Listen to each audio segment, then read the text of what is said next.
En 2025, quand on achète des ordinateurs pour le lycée, on se rend compte qu'on a OpenOffice qui est installé parfois dessus. Et c'est un problème de fond parce que ça veut dire qu'en fait, les professionnels de l'informatique, ils ont raté 25 ans d'histoire. On va comprendre pourquoi est-ce que OpenOffice sur un PC en 2025, c'est mal et c'est un problème. Alors il faut remonter un petit peu avant les années 2000 avec une société qui s'appelle Sun Microsystems, qui est une société qui fait du matériel, mais qui fait aussi des logiciels, dont MySQL, un logiciel de base de données, Java, qui est un langage de programmation très connu, et moins connu, une suite bureautique, StarOffice.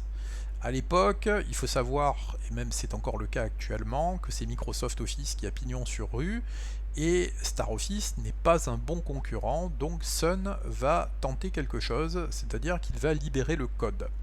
En libérant le code, ça veut dire que vous pouvez faire intervenir des contributeurs, donc des développeurs qui vont gratuitement coder pour vous votre suite bureautique, et c'est comme ça que va apparaître OpenOffice en 2000. C'est un projet qui répond quand même à un besoin, parce qu'en fait, tous les produits Microsoft sont des produits qui sont chers. Aujourd'hui, on les connaît sous forme d'abonnement, mais à l'époque, c'était des produits qui pouvaient arriver à plus de 250 euros facilement quand vous vouliez acheter la version de base, malgré un tarif étudiant. Donc, une suite bureautique gratuite, c'est intéressant pour tout le monde, et libre encore plus pour Sun, qui voit arriver des développeurs finalement quelque part gratuitement. Donc OpenOffice apparaît en 2000, en 2002 on a une version 1, et c'est un carton, comme on pouvait l'imaginer, puisque en 2004 on est déjà à 14% de part de marché. En 2009, on a 100 millions de téléchargements qui ont eu lieu, et il faut quand même se rendre compte de l'ampleur du logiciel, puisque en 2010 en France par exemple, c'est quasiment 20% du marché que représentait donc OpenOffice. Alors à cette époque, Sun va pas très bien financièrement, il va être racheté par une énorme boîte qui s'appelle Oracle pour 7,4 milliards de dollars. On est quand même en 2009, c'est pas rien, puisque vous voyez que en ces dernières années, on a pu voir un rachat de Twitter qui se tourne aux alentours de 40 milliards de dollars, donc c'est dire quand même la valeur que représentait Sun à l'époque. Quand vous mettez plus de 7 milliards de dollars sur la table, on peut imaginer que vous voulez quand même rentabiliser un petit peu et gagner de l'argent. Et c'est ce que va tenter de faire Oracle avec OpenOffice en proposant des abonnements qui sont payants tout en maintenant quand même le logiciel de façon plus ou moins libre. Et ça, les libristes, c'est-à-dire tous les gens qui utilisent du logiciel libre, ils le voient d'un très très mauvais œil ce rachat, et ils vont donc créer en 2010 ce qu'on appelle le Document Foundation. C'est-à-dire qu'en fait, c'est une fondation qui se veut indépendante de toute entreprise, comme vous avez par exemple la fondation Mozilla qui va développer Firefox et Thunderbird. Ce sont des fondations qui vont gérer du logiciel libre. Et donc dans la foulée, ils vont faire ce qu'on appelle un fork et créer LibreOffice. Un fork, c'est tout bête, c'est-à-dire que comme OpenOffice, il a donc un code source qui est ouvert, vous pouvez faire un copier-coller de ce code. Donc à un instant T, ils stoppent tout, ils prennent donc tout le code source d'OpenOffice, ils copient et ils appellent ça LibreOffice, et ils expliquent donc que c'est un premier pas vers la liberté. Alors c'est une période que moi j'ai connue, c'est-à-dire qu'en fait on était à l'époque sur nos distributions Linux et on voyait progressivement donc des mises à jour dans lesquelles OpenOffice disparaissait au profit de LibreOffice. Ça a été un succès assez important parce que en fait tout l'univers du logiciel libre a suivi et surtout les développeurs ont suivi. C'est-à-dire qu'en fait les gens qui développaient pour OpenOffice gratuitement, bénévolement, et ben en fait, voyant la situation avec Oracle, ils ont basculé du côté de LibreOffice.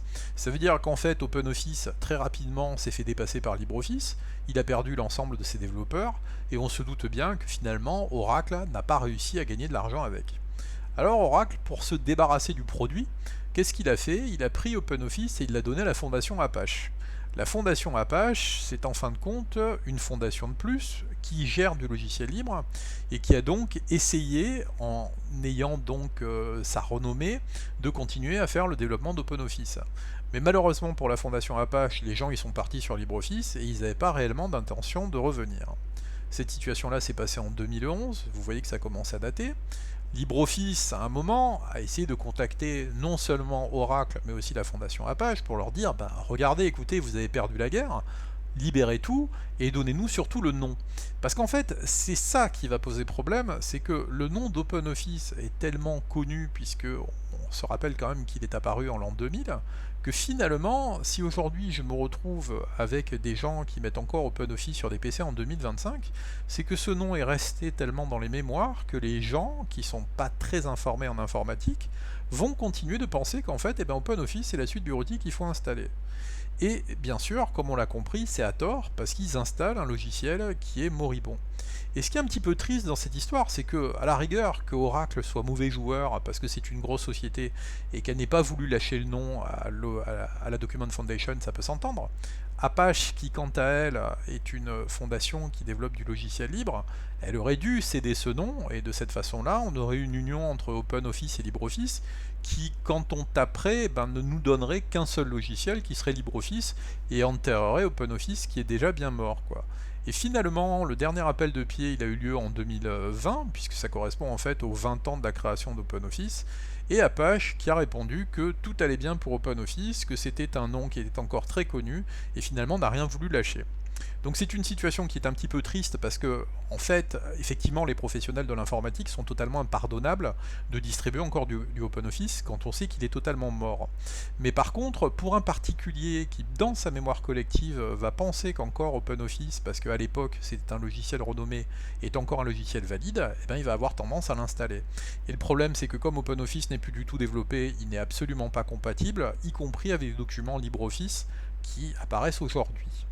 Donc voilà, vous saurez dorénavant que si on vous demande s'il faut installer OpenOffice ou LibreOffice, il faut installer LibreOffice, parce qu'OpenOffice est un vieux projet mort et enterré.